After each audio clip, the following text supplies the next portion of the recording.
Okay, before the break, we were looking at reading and writing files, our basic Unicode text files, CSV, XML, sequential text files. That's sort of the three most common ways to store, work with data, especially in classroom under tight time constraints. But we can do better. We can work with streams and have a lot more control over what we're doing. So I want to look at some of that as well. So come back, oops. I'll click the share screen button, and then come back over here.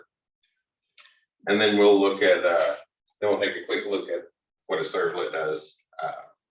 That one will go really, really quick. That'll be like 5 minutes just to see the syntax. So a scanner is not our only option. We saw that's going to write 16 bits every time. But we might not be working with 16-bit data. We might have something other than Unicode we want to work with, or just in general have more control over it. So I'm going to create a new file object. What do I call this one? I'll call this one stream file. Is a new file, and this is the file we're going to. I'll keep the names consistent. Random stream this time instead of just a string. Dot. I need a name for it. I'll call it an str file. The extensions are arbitrary, right? Is everybody aware of that? The file name is for a human, and the file extension is just for the computer. That's so it knows what to open it with. So like that last one we called a txt file. So my laptop here already knew that to open a txt file with Sublime Text Editor. Or earlier we looked at a Word document. Docx just tells the computer to open that with Microsoft Word. We can override that anytime we want. But it's arbitrary, so whenever we make our own software, we'll probably want to come up with an extension that makes sense for what our software is. Almost all extensions make sense except for ISO, right? Does anybody know what ISO, like an operating system disk image, stands for? ISO standard. I don't know the number. I have to look up the number, but it's ISO standard, the International Standards Organization. So I guess it kind of stands for what it is, but usually file extensions make sense with the software they're running on in particular, like txt for a text file or doc for a document, that sort of thing. So, and you'll make up your own. So that's the file we want to work with. And then instead of a scanner, we get more control if we use a file output stream. I'll just call it FOS is a new file output stream. Do those imports, which again is no suitable constructor because the file output stream needs to go to a file.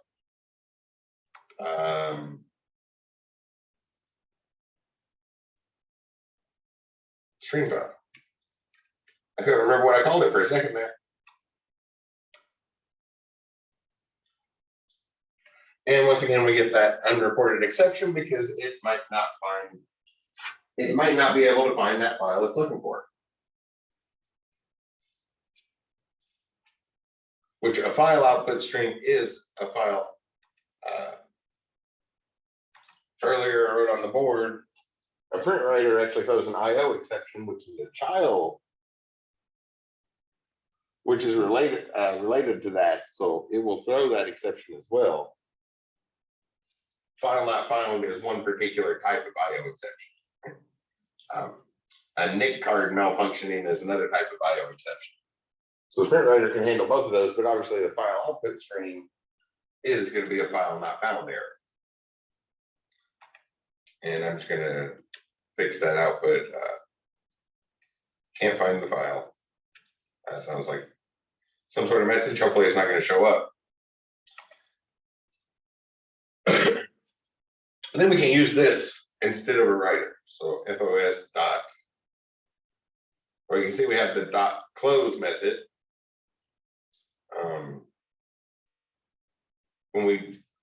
When we get to streams later, these might make more channel, and some of the elements might make more sense.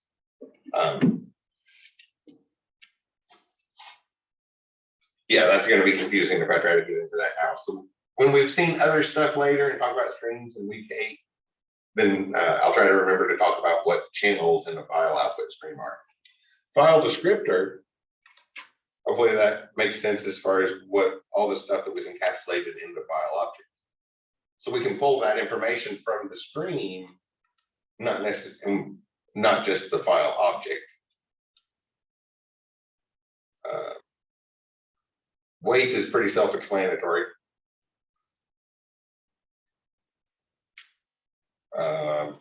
Not going to have much use here, but very, very shortly, like in object stream and the buffered stream, then wait will make a lot more sense.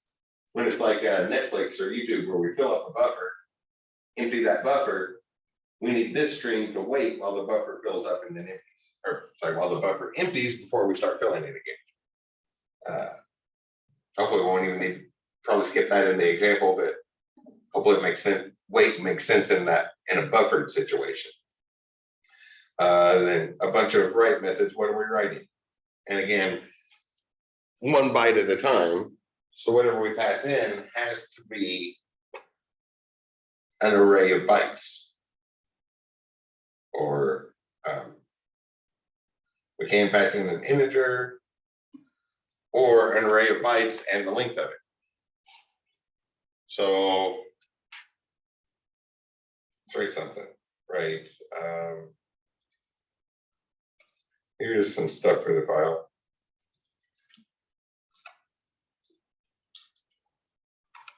I was going to try to ask really quickly before through the error message, but y'all can see the error message there. So a string is not an array of bytes. We need to put our data into a form that would work. An integer would work, or a byte in particular.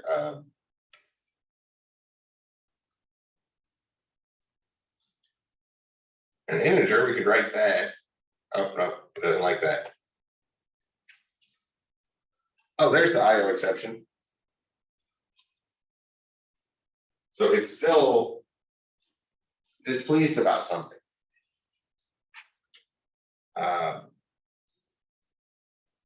We could make manually make an array of bytes, right? We've seen how to make an array. A byte array, call it bytes, is a new byte array. I don't know, maybe I'll put 4 things in there, and then we could throw what, 2 Unicode characters in that. Take 2 Unicode characters and split them up, and that would fit in there. But you're probably already suspecting that that's kind of an odd thing, right? Like, we need something to handle bigger objects. We don't want to break our stuff up into bytes every single time we need to write. So so that usually works with other types of streams. So I'm going to take FOS write out for a second and go ahead and make this other one. So that's a file output stream. So we could use that to create an object output stream. I'll just call it OOS as a new object output stream. And the object output stream will take in that file output stream.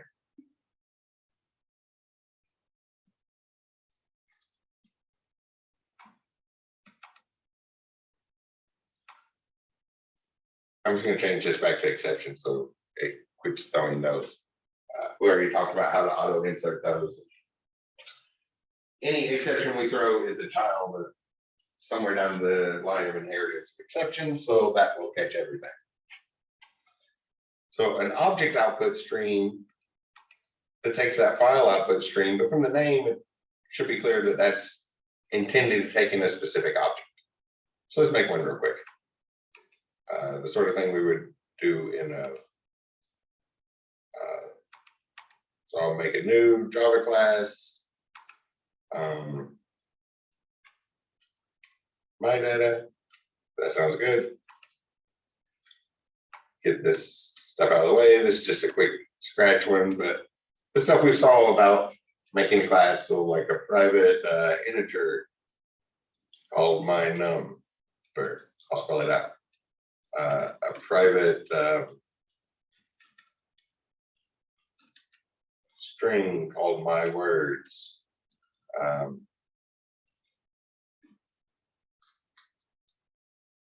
Private Boolean. Oh no, my truth. That sounds like a good one that fits there.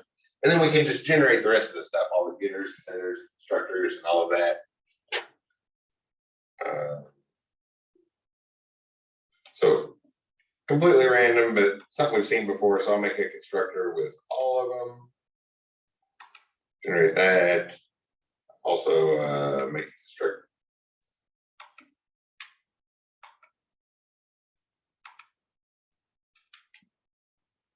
Oh, whoops, Alt insert.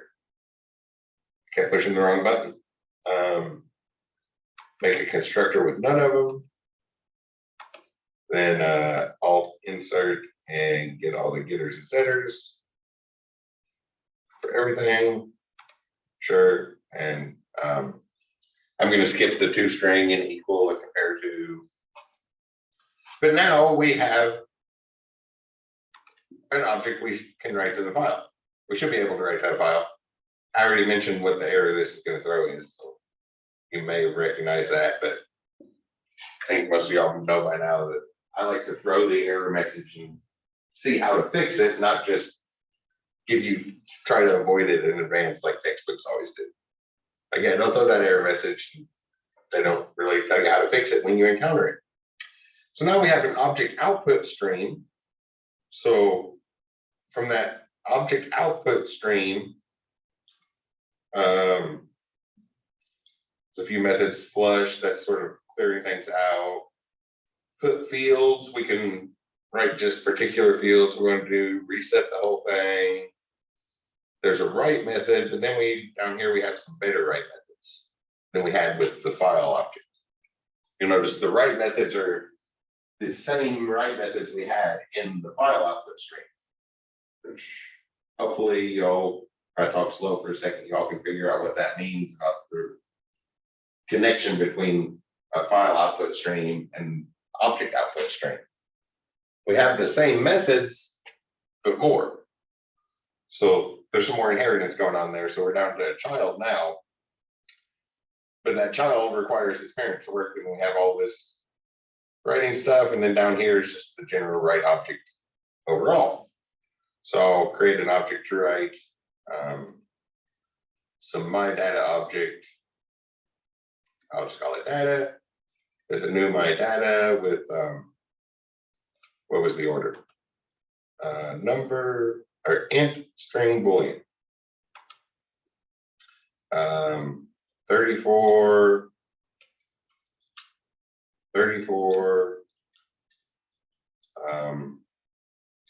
true, I guess, since there's a boolean in there. So completely random data, but we just need to see where the object fits into the syntax here. So I tried to put up the predictive text, tried to guess something. Obviously, we don't want to write the object we're working with. So now hopefully we can write that data object.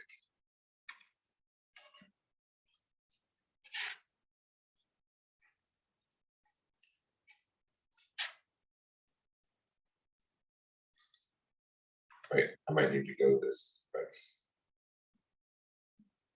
Not an IO exception.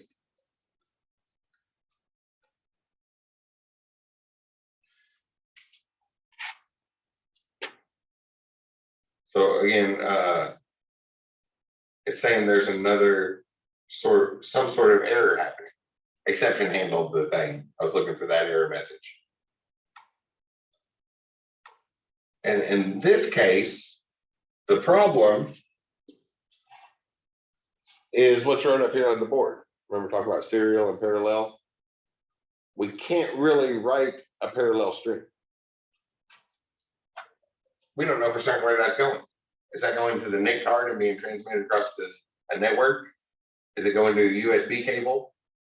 Both of those would definitely require serial communication. Is it going to the hard drive in just regular file? In that case, it could go across the bus on the motherboard and parallel is fine, but we don't know where it's going at this point. We know because we're writing the code, but the computer doesn't know, the compiler doesn't know. So we can't say that parallel data would be okay at this point. So we do have to make sure it's serializable. Whoops. I have no idea why the word plumber just showed up there. And we saw interfaces the other day, so we need to implement the serializable interface.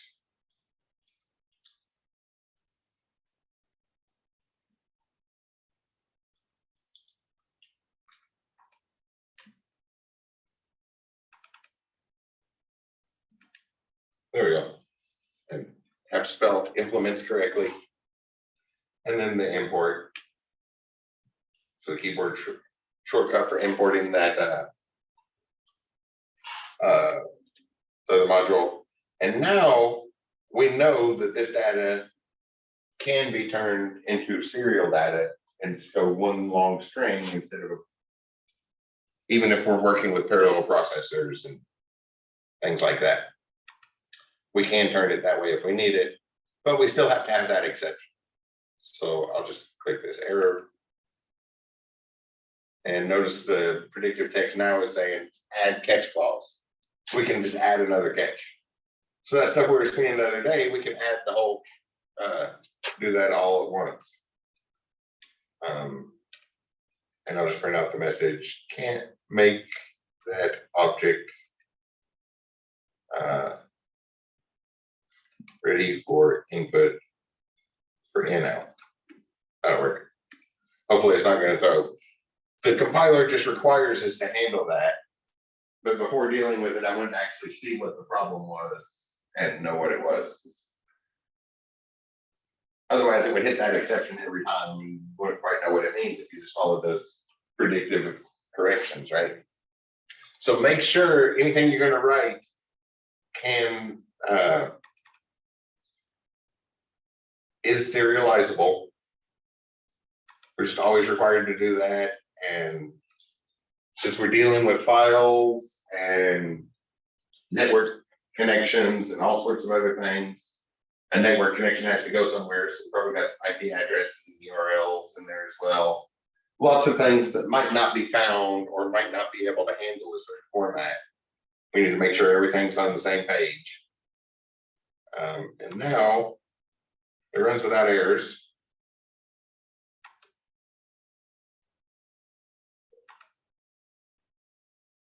There's the file, randomstring.str. And if I open that with Sublime,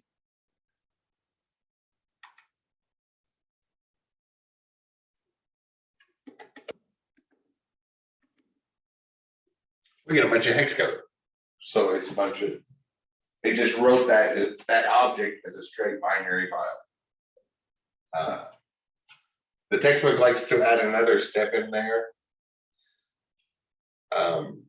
If we add in a data stream, add another piece into that string we're putting together, it would try to make it somewhat readable.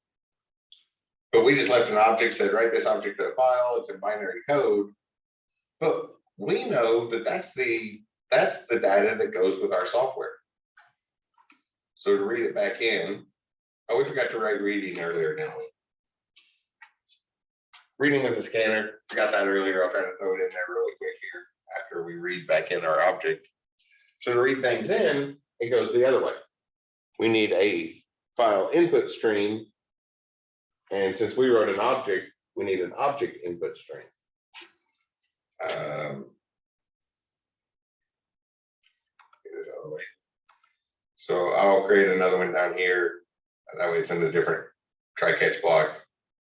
So again, we need a file input stream. I'll call it FIS this time. Here's a new file input stream. And again, it needs to know what file it's streaming to or from. So that's going to be the stream file, the same one we just wrote.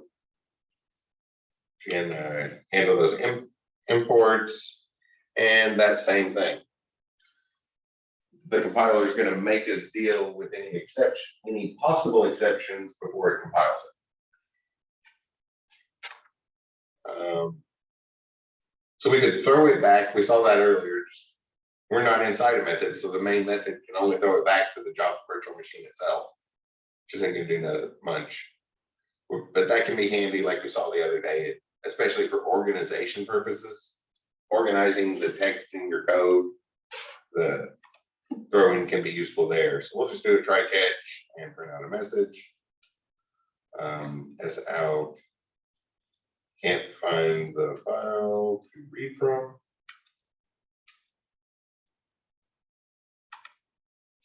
And then do basically the same thing. Oh, real quick before I forget, I need to come back up here.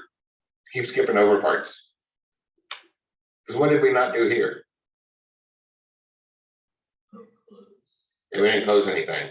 But it will be okay because the text, unlike a text file, the stream handles when it's the stream is a much more complicated thing, so it already handles when it's hashed. There is a close method. So if you want to go ahead and call that method will get called automatically internally from a file stream. Not all of our streams will. But it's probably better for them to go ahead and type it in so that we don't ever forget it. Kind of like that thing where we can do one line without the curly braces, but it's usually a better idea to not do that. We can get by without closing some of our streams, but it's a better idea to go ahead and close it. And I'll do it this way. The important thing to note is we need to close them in the opposite order. So we opened a file output stream, then we opened an object output stream. If we close the file output stream first, that would cause a problem with the object stream. So close them in the opposite order of what you open them is the main thing there. And then it's just kind of good form to do that. An input stream is going to be about the same thing. A file input stream is just going to grab that data, FIS dot, and if I look at that read one, it's going to try to read in an array of bytes, which we could turn all of our code into 8 bits at a time. Really, we need bit shifting to do that. So it's not feasible to do it in Java. So what we want to do is create an object we want to create an object input stream. OIS is a new object input stream. And you can probably already guess what goes in here.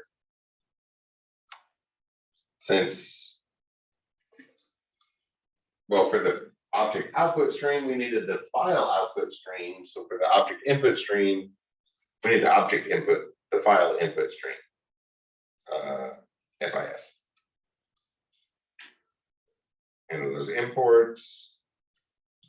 And again, we need that other exception because the object does not know it's not going to a file. The object stream has no idea where it's going. So it could be a file, it could just be, it knows it's going somewhere. So it's going to throw an input output exception, add a catch clause, but it doesn't know it's going to a file. So that file not found exception can't handle the object error. Hopefully that made sense the way I said it. And then we have a read, OAS.read. And that where it returns an int Use that in conditions. Well, we did write objects, so we want to read object, which is obviously going to return an object. What's underlined there? Oh, let me bring that back up. OS.read object. It returns an object, so we need to put it somewhere. And we know that it should be returning a my data object, the thing we wrote to the file. To see how that fits like the save button, we take our data, our objects, probably the collection object. So we'll have a particular piece of software, we'll have lots of objects handling our data, but then we'll have another object that just organizes all those objects together, and then that's the one we work with the most in our code. Does that structure make sense?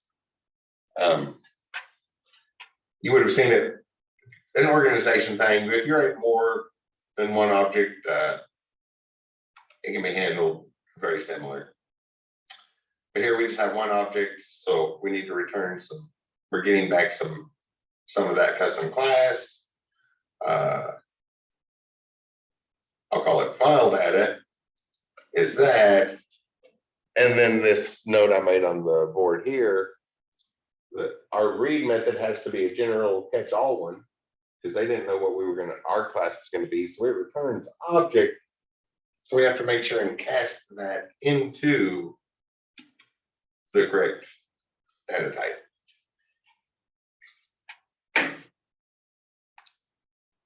Oh, yeah. And then it might not be sure what it's reading.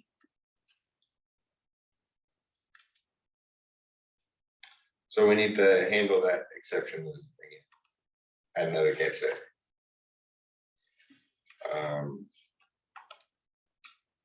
What was this IO exception? So can't bring data in. Since this is going to go on GitHub for reference in case y'all need to look at it later, that I want to make sure there's good sentences there. Can't recognize file data as a object is what those exceptions are doing. But in Java, things are spelled out very clearly, so hopefully you kind of figured that out from the names there, right?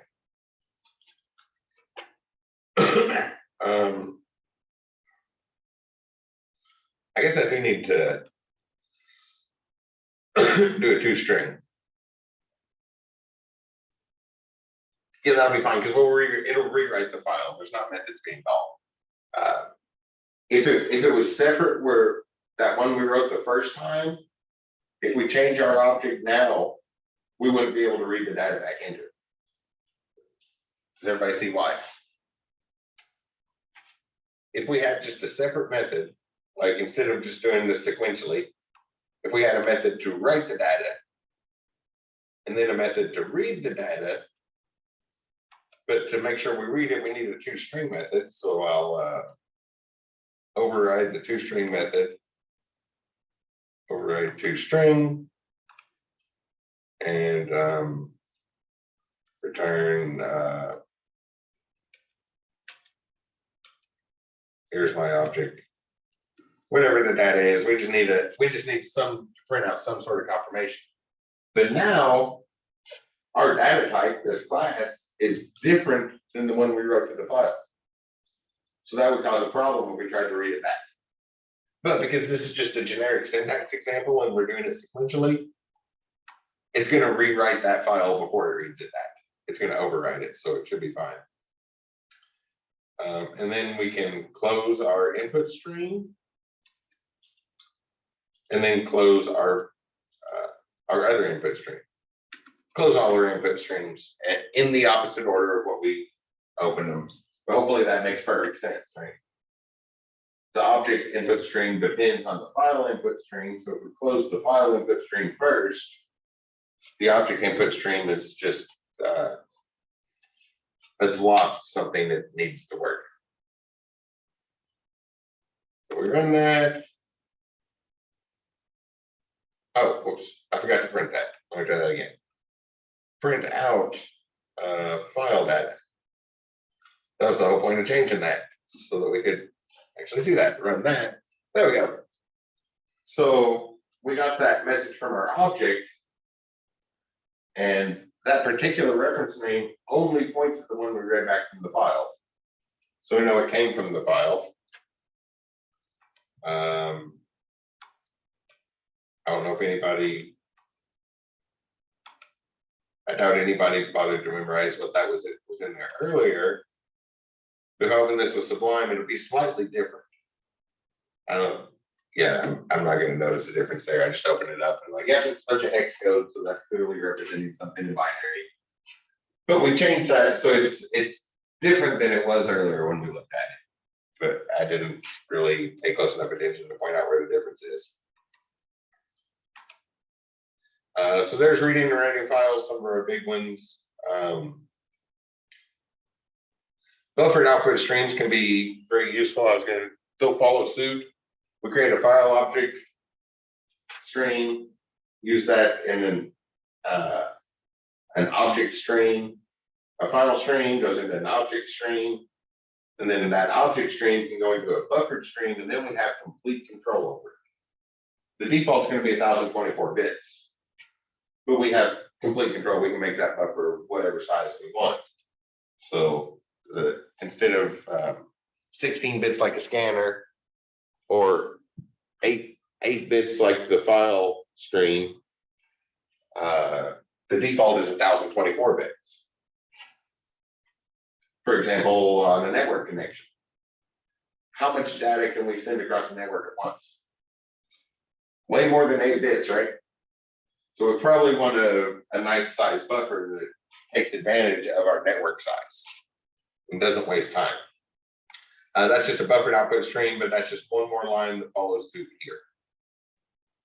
I see head nods here in the class. Are you all on the Zoom call okay with taking that the next step further on your own? If we skip to the next section, it would look exactly like that, only a big long word that said buffered output stream. I see a thumbs up, yeah. So if you have any trouble with it, let me know. But yeah, from there, it follows suits and streams. We used to create streams, and there's different types. The textbook has a couple other ones. We did not look at reading here. Reading here is fairly easy. Let me do a simple reading. We need a scanner to read. Scanner from file is a new scanner. And that's going to take in the same file object after I do the import. Up here we had a string file that we wrote to that random text file. So we want to look at that file. And again, those same exception, file not found exception. Wrap it in a try catch.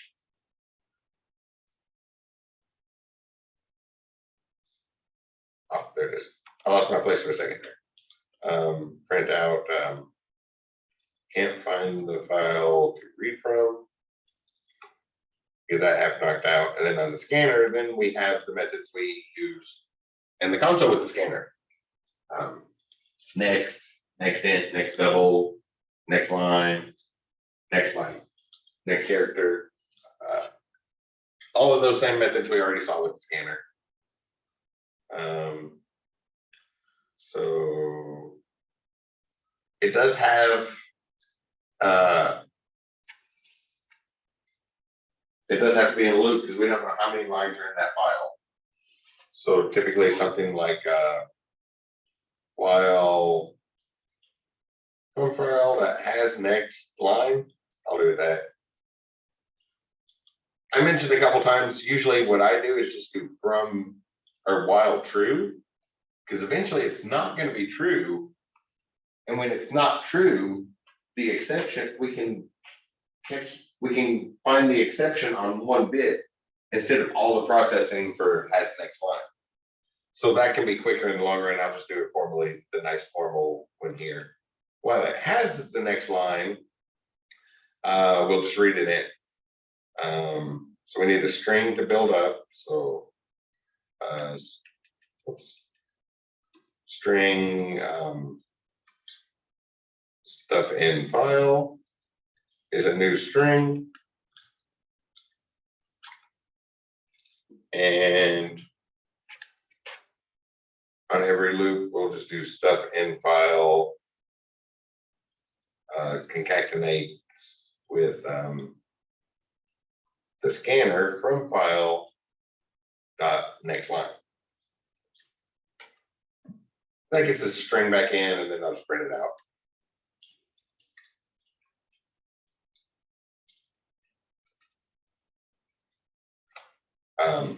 Nothing really tricky there. Like I said earlier, it's exactly like the scanner we used earlier. The only difference is it's coming from a text file instead of the keyboard. Same methods and everything. And in a file, we have to loop through because the file is not going to hit an enter key like the human typing into the console. So there's the data from the text file. There's our other object. That's some basic coverage of input output. And there's some other stuff, but it follows that syntax. So hopefully y'all figure out where that other words go. Buffered output stream. Once we have a file to go to and an object to send to that file, we can throw it into a buffer as well and have even more control over how it gets sent. Very, very useful things, but it takes a little while in the classroom. So for the most part, in classroom examples, we're just going to use this print writer. Any questions about file in out before we move on?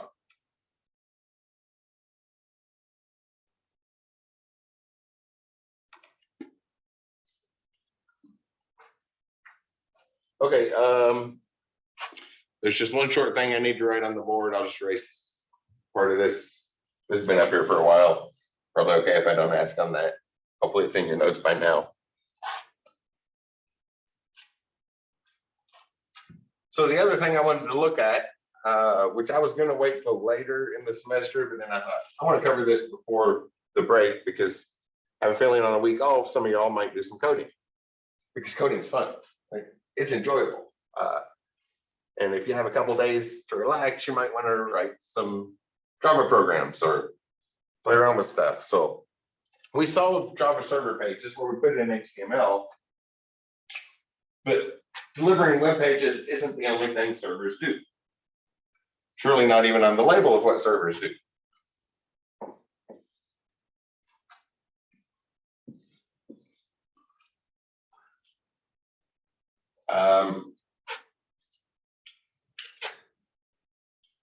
We use the word CRUD. It stands for something specific, but you hear a lot of different things. Servers copy a request. That's one way to say it. Can't reply. Everything a server does fits with those. But the particular words the four things that we actually want to do with our server. There's another funny one that fits in really well.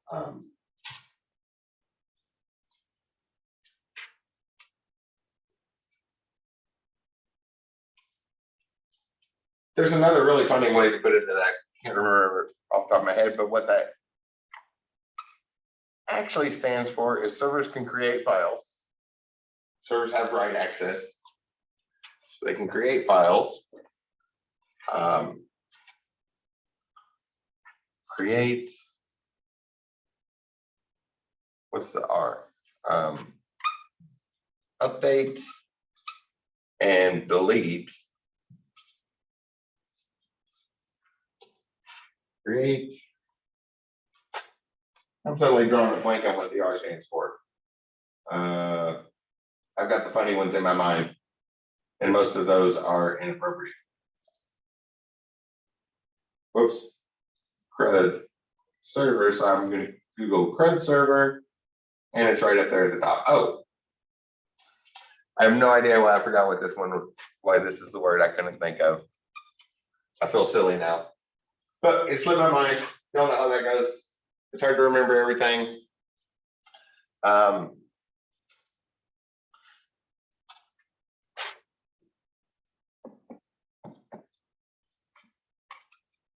You will often also regularly see people do it this way, because create on a server is different than create on our desktops or laptop, right? We have a keyboard, we have that input, we have a flash drive to plug in. A server does not necessarily have those. We access the terminal and feed in instructions that way, but we don't usually create from scratch. We're copying from the client machine to somewhere else. And everything, the server fills request. So it's not uncommon to see those, but this is what it really stands for. Servers are capable of creating files, reading files, updating files, and deleting files.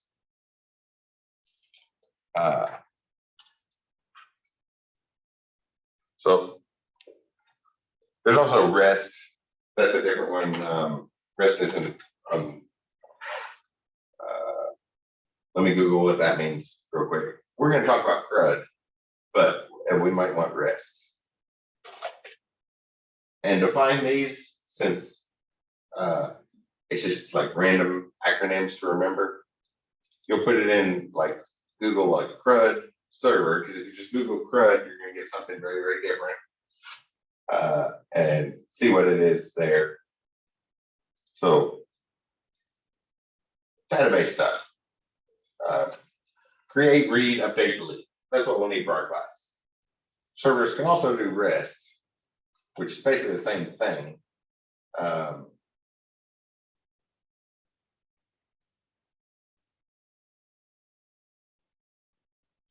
was expecting a, there we go.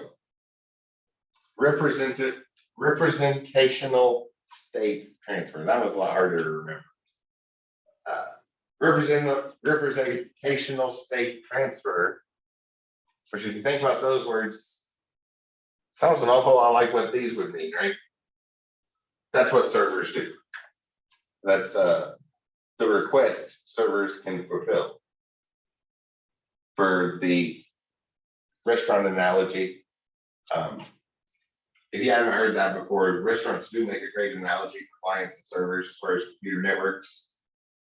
If you were to go, say, to Texas Roadhouse and order a steak and a margarita, you tell the server you want that, but the server does not mix your drink and the server does not cook your steak.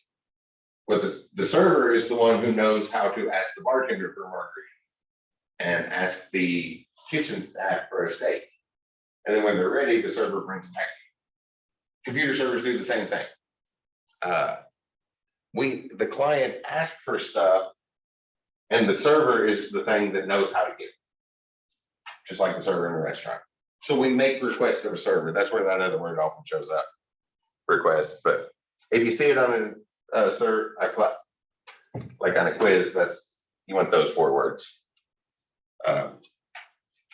Write files, read files, update files, and delete files.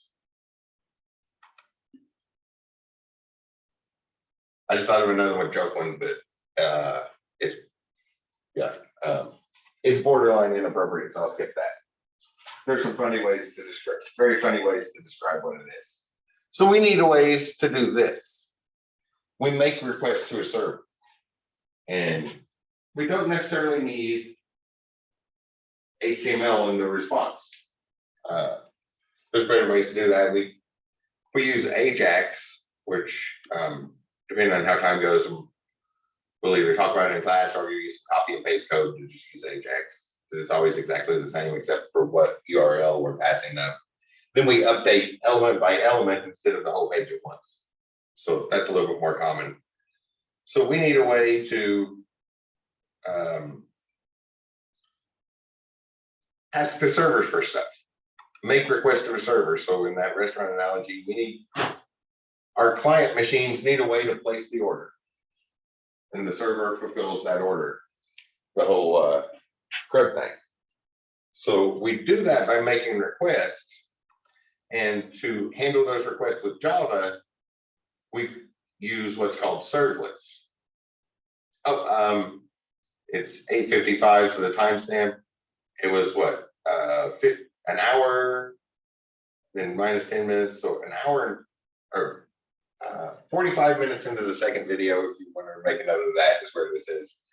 Because it was changed recently, and all the reference material, when I looked around, still seems to point at the old way. And the new way is much, much better. Much easier and fits in with stuff we typically do in our code anymore, which writing 100 lines of XML file is not something we typically do in our code anymore. So the new way is a little bit better. So it's about 45 minutes into the second video tonight. So I'm going to create a new project. Again, I'm going to go with an AMP project just because there's less folders in the structure, or Maven, Gradle, they would all have, it acts the same in all of them. It's just how it's packaged. It's just packaged differently. We've set up our folders differently and set up our build file and our manifest differently. But they'll all do the same thing. So I'm just going to go with ANT because there's less folders. So we can go look for it on, if you go to GitHub and look for that reference, there's less folders to click through than there would be on a Maven project. I'm going to create a web application again.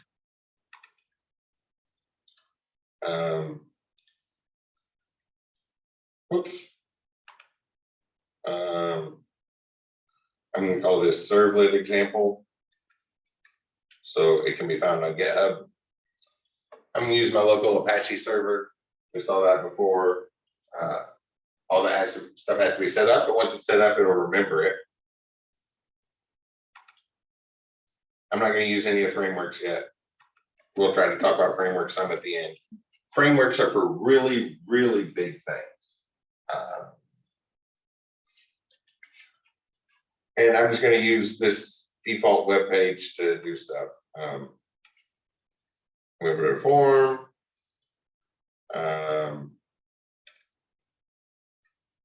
And what do I need in here? I'll just put a button. Input type equals submit. Value equals run servlet.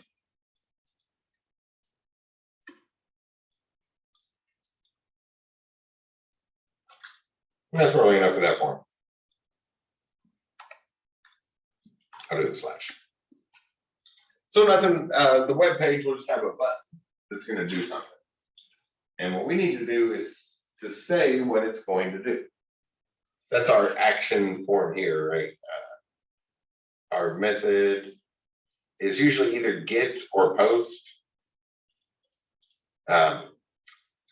Get will show in the URL, so if it's not sensitive data and we don't mind having it shown in the URL, there's some advantages to that. Debugging stuff, we usually want to use get so we can see what text is being sent to the server. We'll see it right there in the address bar.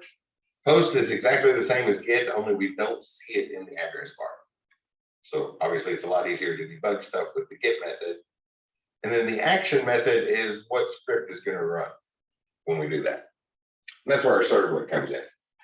Which servlet are we going to call? So let's go create that and then we'll come back and put that in the action. So that index page is in the web folder. If you remember names from the other ones. Down in source packages, we can kind of, I'll create a new thing here. Just a Java class will work. So we'll create a new Java class. I'll call it my servlet because I'm not feeling very creative this evening. I'm very ready for the week off, but that's why I was showing you all this so that way you've seen servlets and maybe can start doing stuff with them if you play around with these next week or have a reason to. And like so many things, most of it's already set up. There's a lot of complicated stuff getting that CRUD ready. So some really excellent developers at Oracle, or really we should put Oracle in quote marks, because Oracle has a subsidiary company called Apache that is all developers except for the programmers that got promoted to manager because they needed to be managers at the company. So most of the programming is handled there. So the really great programmers that work at Oracle there, they already put some objects together that handle most of it, which hopefully sounds really nice, right? Because you probably recognize the name Apache, not from Java, because their parent company claims that, but you recognize the name Apache from servers, right? Same people. So that's who would have put this together. So the one we want to make this a child of is we need to extend HTTP servlet is the object we want, and then the imports on it.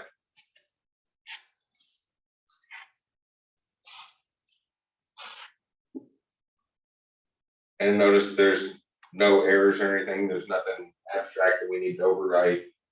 We have some methods we want to bring in. And the new way, for about 2 years now, but still not in the reference material, is we can handle stuff with some external details with annotations. So above our class declaration, we need to set up the annotation that it is a web servlet.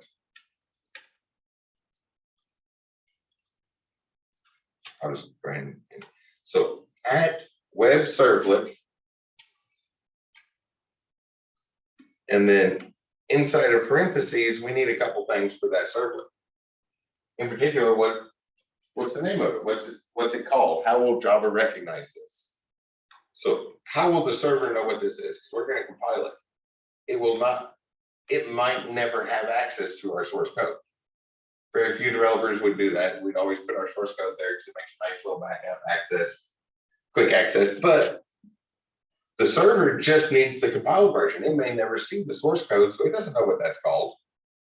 So we need to make sure the server knows the name of it. And that's going to be the same as the class.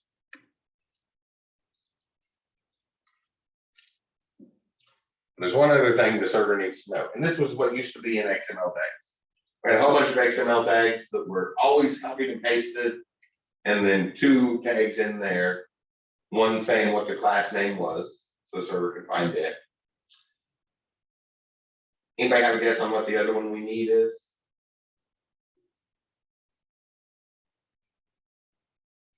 How do we go to different places on the web? Links, the address, or the technical term for it. Do you remember the technical term for it? URL. Yes, the Uniform Resource Locator. So we do have to have the URL, and it's URL patterns. And then this we make up. What do we want somebody to type into the address bar on the browser to access our server? I'm going to type do stuff. So from our web page, we'll just add /do stuff, and that'll call this server.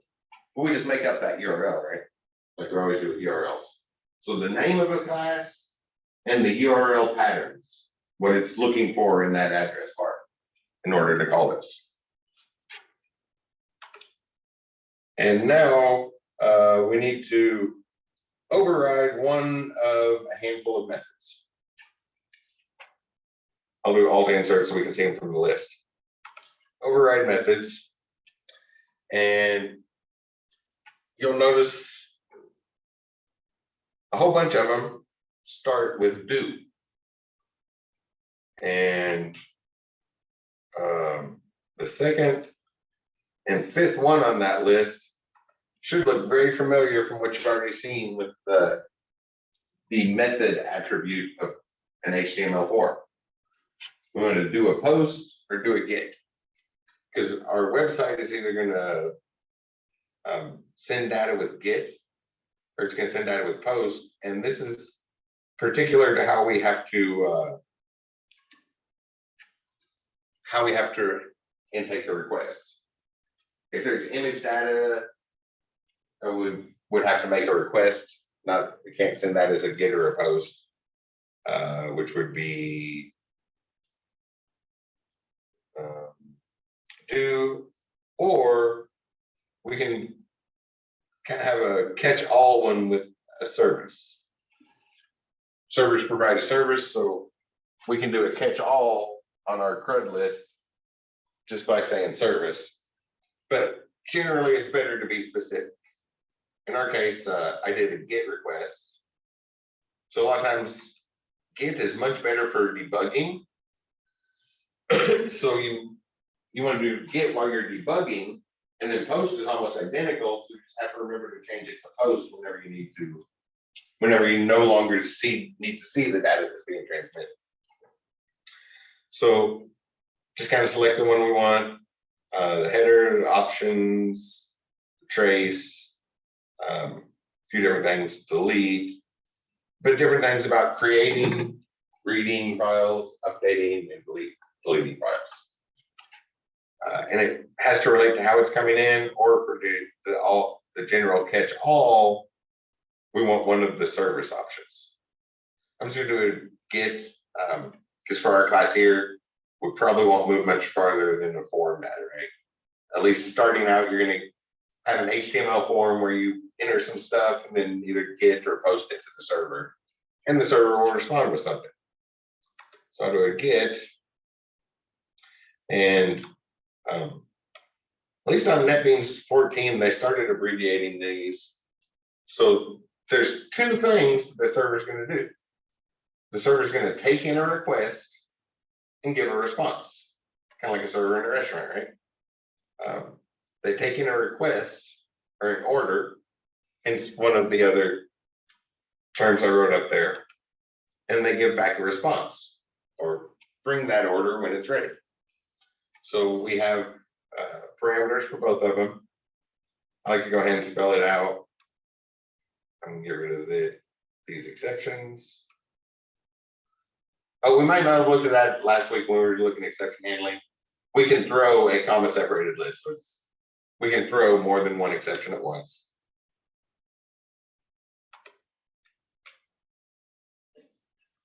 And now we're ready to just do stuff. But you notice something missing? Like the main method we would be used to? I did want to pause for a second and point out this. The main method just gives us context to run code in. That's not the only way we have to run our code. That's just the simple default generic way to run our code. There's more than one way. So what the main method really does is set up the context.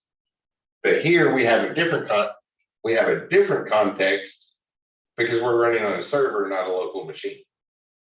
And servers are going to act a little bit different in a few places. Has anybody ever had to deal with CORS errors? Cross-domain referencing. It's really aggravating thing. At some point, somebody thought it was going to be a secure thing, and then it turned out to not be secure at all. And then it never got removed. So it's something we just have to deal with. We're not supposed to switch domains and stuff. But there's access control on what's going on. It kind of goes into headers. I'm going to put this line, add header. So when a server sends back a response, there's going to be some header data.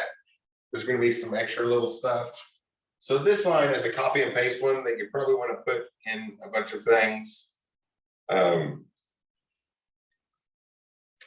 Access, control, allow, origin. So on this header, it's saying that it is okay to receive. It'll be okay to receive it. You will encounter that later. Everybody in here is heading towards software development, so you will encounter that later. For now, it's a copy paste thing. It can be specific, but we want to allow wildcard character. that'll be a good start. So copy and paste that line for now. Otherwise, you'll get some errors that are very, very difficult to deal with because there's usually more than one server running at any given time. And like the origin, which servers are we allowed to interact with at any given time? So this just says allow any interaction.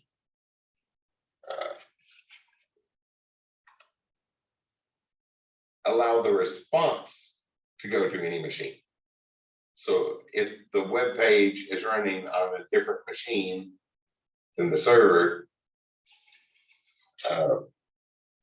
we have to make sure that we have permission to get in. So copy and paste that line on most stuff. And if you start to get weird errors, or copy and paste that line somewhere where you can keep it around, if you start to get weird errors that don't make sense while you're seeing that error message, it looks like the machine can't figure out what the actual problem is. One of the first things to do is take that line right there and copy it into your server response. I'm just going to make a string.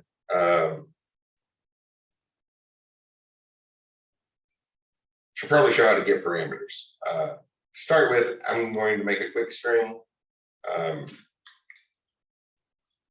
Results is this string came from the server.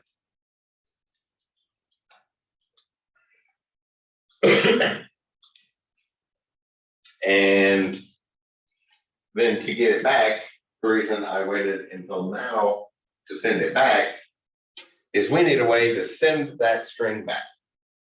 Server to client communication is usually handled with Unicode. We put everything in Unicode and then send it through the TCP protocol. If it's Unicode, that means everything's 16 bytes. It's already been erased from the board, but we talked about earlier tonight what the best way to send 16 bytes at a time is. Or sorry, not bytes, 16 bits at a time. So we'll create a print writer.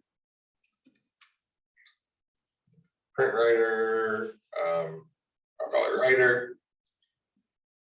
And instead of it's not a new one though, because instead of a new one, when the server spun up and started interacting, it already prepared a response. So that response knows who it's supposed to go to, right? All the computers on the world, and in the background, it's already set up so that it knows which one to go to and stuff. So we'll use that to get our print writer. Response dot get writer.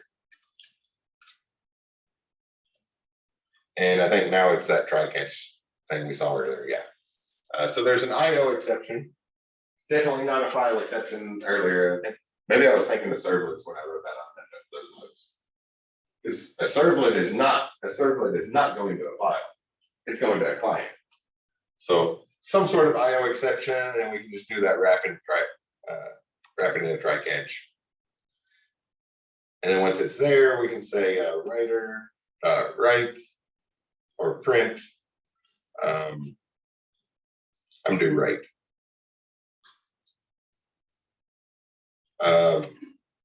Print only handles text. Write handles any type of data. If we have text and write it, and the other machine the other machine's first attempt is going to say, okay, I'm going to guess that it's Unicode.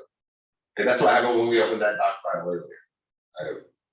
Somebody wrote a note in the chat room. I think it was Dallas wrote a note in the chat room about it. Yeah, that's what's going on. If the computer doesn't know what to do with it, its first guess is always to give it Unicode. It's like, oh, I have no idea what these bits are. I'm going to try Unicode and see if that works. So a string is obviously going to work fine. What did I call it? Results. Yeah.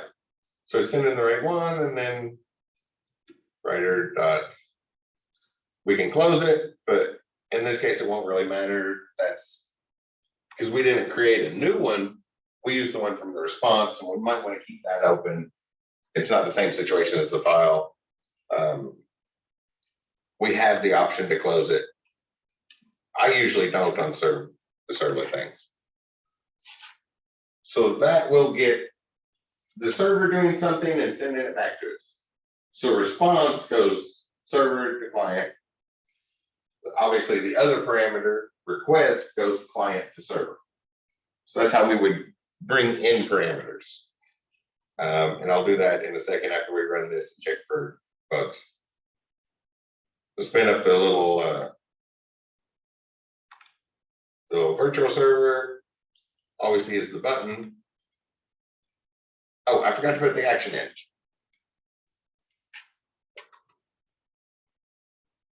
So we said the URL is going to be do stuff. So that's the one we need to ask for.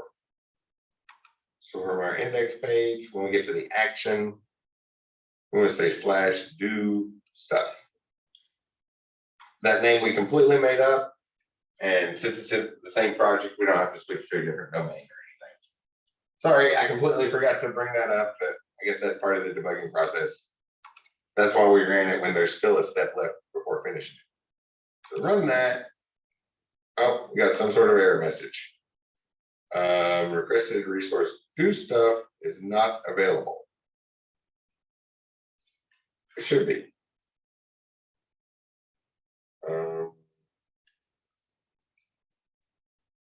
Let me glance back at my example here, make sure I didn't skip a step.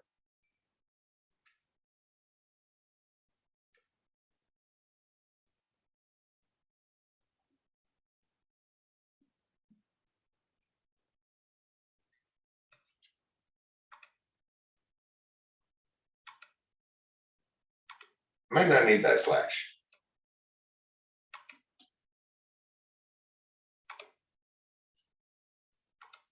Okay. We have to have a slash in the annotation because it's another spot on our domain, but in our action, do not put the slash. Sometimes I throw errors on purpose, and I was not expecting an error in that situation. So there's our data coming server to client. Does everything there make sense? And then obviously we can put lots and lots and lots of Java code here and build dozens of classes that handle big data and complex calculations, and then just send that as a print writer back to the website. So it should just grow from that with the other things you know about Java without problem. The other thing we might need is what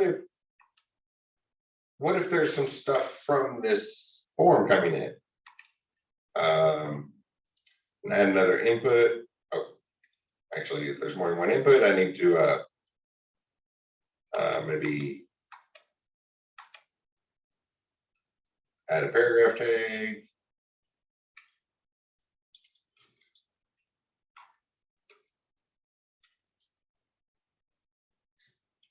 And wrap those in paragraph. There we go. So inside of this, I can get the zoom thumbnails out of the way. I'll put another input here. Take care of that typo. An input type equals text. Placeholder equals enter name.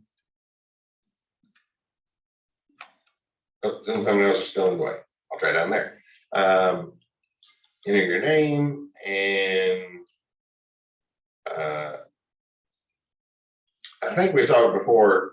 If not, when things are being sent to the server, we have to use the name attribute in the HTML. So the name is sort of the variable we are calling the data that gets typed into that input box. User, that sounds like a good name. So an input, and just remember on your inputs, the name attribute goes to the server. Our general rule of thumb is obviously we can use any of them anywhere. We can use the name, ID, and class in style sheets, client-side scripts, or yeah, we can use all three of them there. But in general, class is for the style sheet, ID is for the client's script, and name is for the server script. So the one we want to send to the server. Oh, And we can give them all three the same thing if you do that nice organization. It can be class user, ID user, name user, and it only looks the same to us, so the computer will never get confused. But the name goes to the server, and then to get that, request is the one coming in from the server. So I think we already typed this in the JSP page somewhere. So we want to do the header first, deal with all the header stuff, and then just take note of that line, copy and paste it. Let me grab that, and I can't do the normal Control H, so I'll just paste that in the chat room. And if you start getting weird errors, try pasting that into your server side stuff first. Course can be a little aggravating. So that's the first place that can go wrong getting back to things. That will fix most of the strange errors that aren't obviously the computer pointing out the correct thing. Like the error message won't make a lick of sense. You'll be expecting it to add numbers and it'll tell you file not found. When you start seeing that thing, you might be getting into some cross-origin stuff, cross-domain stuff. So after we do the header stuff, then we deal with what comes from the server, or what comes from the client, which is the request, and then the response is what the server sends back. So right in here, we'll set up a place for that. And it's coming in as a GET request to the server, which means Unicode is coming in. So it's Unicode coming in, so the only place that can go is into a string. I'll call it username, is that request parameter dot get parameter. I don't see it on the list here. Get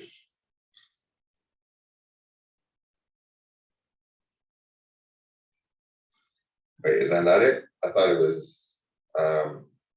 Let me double check my example so I'm not typing the wrong thing. It should be parameter.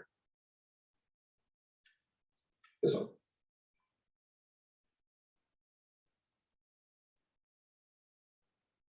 Yeah, get parameter, but I don't. Oh, wait, there it is. Sorry.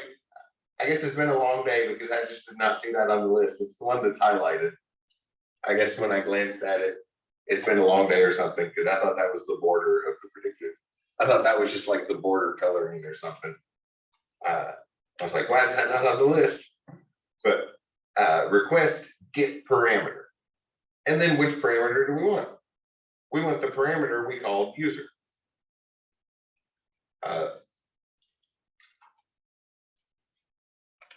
What we pass in there is the name attribute we're looking for. Then we can add that to our string. This string came from the server just for you, plus username, plus a period.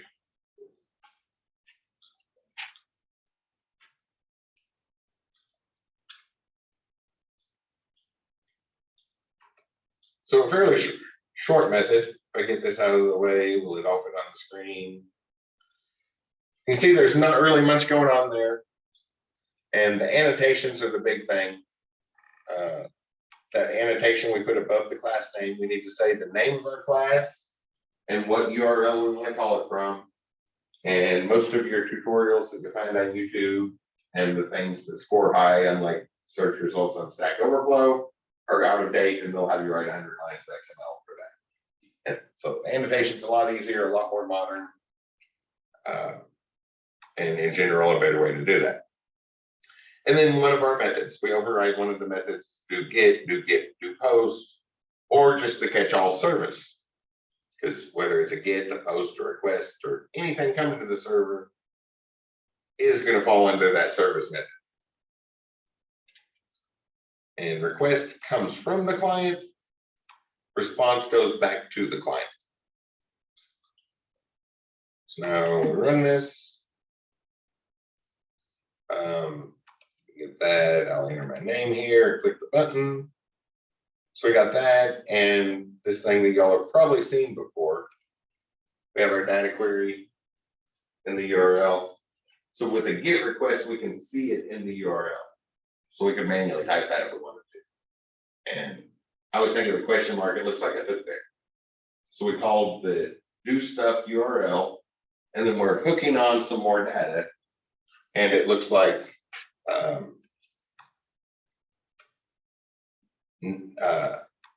it's actually a parameter. So but we can think of it like a variable. It makes more sense if we call it a variable. Variable equals value. And it makes more sense. And then we can do an ampersand and some more of them. Age equals 43. Oops.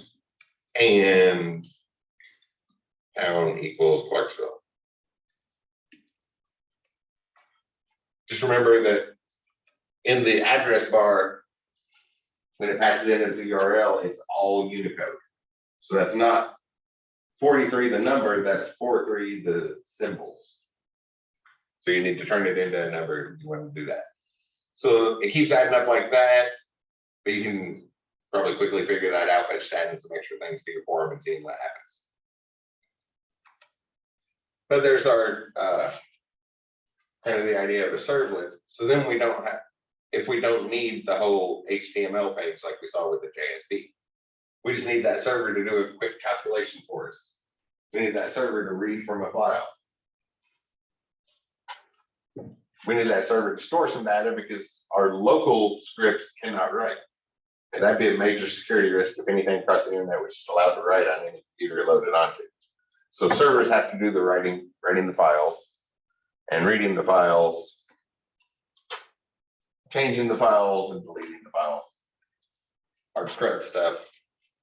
So that's kind of an important one you might want to start playing around with, because with the modern state of the world, which I think you all are well aware, where the current state of the world, we're in a transition phase.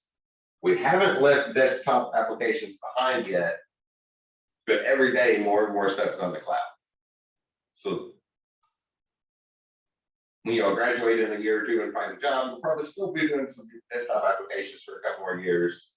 But before long, you're going to be doing all stuff on the server. It's every day more and more stuff moves to the cloud. We're just in that transition phase, so make sure you get some practice with this, because academia moves slow, so that's not in the core objectives. It's not on a lot of our tests and stuff. I just wanted to make sure and cover this because we can definitely see that that's what you all are going to be doing in your software developer careers. Anybody have any questions about those? Should be straightforward things. Just need some to actively do it. It's an active subject. We learn by doing. That took longer than I thought. When I prepared, and I was thinking we would be done by 7:50 or 7:55 about 35 minutes ago. So we got 20 minutes left on our scheduled block of time. As always, I will be sitting here ready to answer questions if any come in. Otherwise, that was it for tonight, and that went a lot longer than I thought. So maybe I will do a short night on Thursday instead, because that's coming closer to the deadlines anyway, and we can push our example back till next week, and that way y'all have had an extra week of practicing. This coding can be fun, right? Get to relax next week, so that sounds like a great time to sit down and write programs for fun, and get some practice with it. But otherwise, does anybody have any questions before we wrap up here? I see you had shaking no in the classroom. Okay, I assume 5 seconds of silence means no questions. If you have any, send them my way. I'm always happy to help. I'll be sitting here till 8:50.